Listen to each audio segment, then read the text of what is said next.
What are some deeply unsettling facts that you know? In 1933, a doctor named Carl Tanzler raided the tomb of a female patient with whom he'd become obsessed and stole her body. He lived with the corpse for 7 years.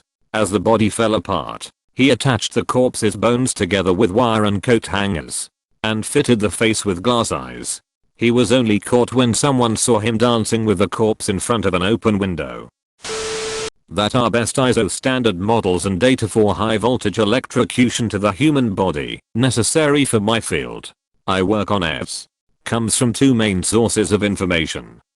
1. Data from livestock inadvertently touching power lines or electrified railroads. And 2. From a whole bunch of German scientific papers dated between 1942 and 1945. All whales eventually lose the energy to surface for oxygen. So they basically just sink and drown. After the bombing of Hiroshima, black rain that contained radioactive material fell. And many didn't realize it until it was too late. Also, according to my Japanese professor, they didn't even have a word for the atomic bomb at the time. I unfortunately can't remember what she said they called it instead. Cadmium poisoning is so horrible the name in Japanese literally translates to it hurts. Cadmium poisoning can cause your bones to literally soften. Also it can cause kidney/lung disease, chills, muscle aches, hair loss, and fever. In the Battle of Verdun, over 1 million artillery shells were fired onto a 19-mile wide stretch of land in the first 12 hours. If you were lucky enough to survive until then, the sound alone was enough to drive you insane. The astonishing fatality rates that can be found in so many battles in the First World War weren't accidents or unfortunate byproducts of the technology, they were factored into the battle plans. By the nature of attritional warfare, it was calculated how many men would be lost every week and commanders drew up enough reinforcement to replace them. This was called normal wastage. https n.m.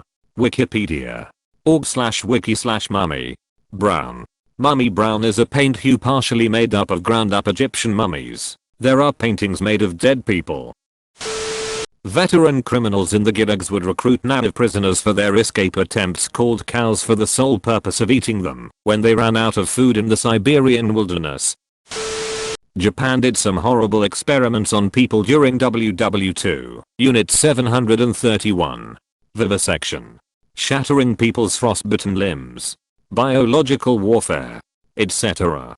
It's all quite horrific, and don't recommend anyone without a stomach for horror to read about it. Also, after the war, the people who ran it were never tried as war criminals because the US decided to keep them and their research under wraps so that they could get a hand up on the Soviets. Paradoxical undressing. It happens during the last stages of hypothermia. As your nerves are damaged, the person removes all of their clothing in freezing temperatures because they feel irrationally hot.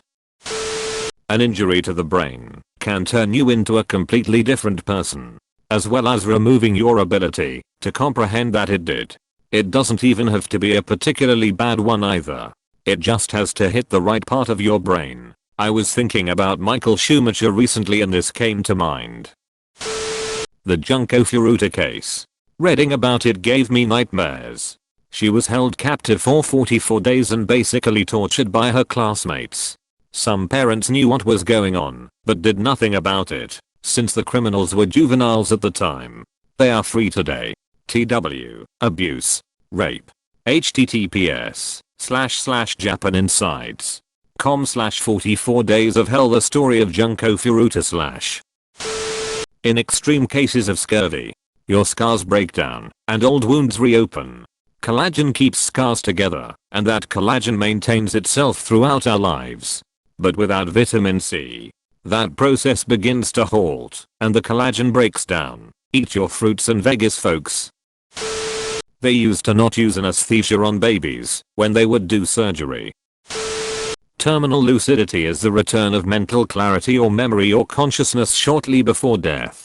This happens to around 10% of people with dementia. Left square bracket. In the 1800s, a lot of dentures were made using the teeth of dead soldiers. The world's most prolific living serial killer is a man called Pedro Lopez. He was convicted of the killing of 110 girls. But he claims he has raped and murdered over 300. His current whereabouts are unknown. https://n.m. Wikipedia. org/wiki/Pedro. L%C3%B3 serial killer. The symptoms for a heart attack can be a lot milder than what is shown in movies or TV shows. I have seen people coming in with some discomfort and then passing due to a massive infarction when we did the angiogram. My best friend of 20 years turned out to be a child molester, and none of us knew until my other friend's daughter came forward having been a victim. Found that out months ago. Still not okay. Now none of my friends talk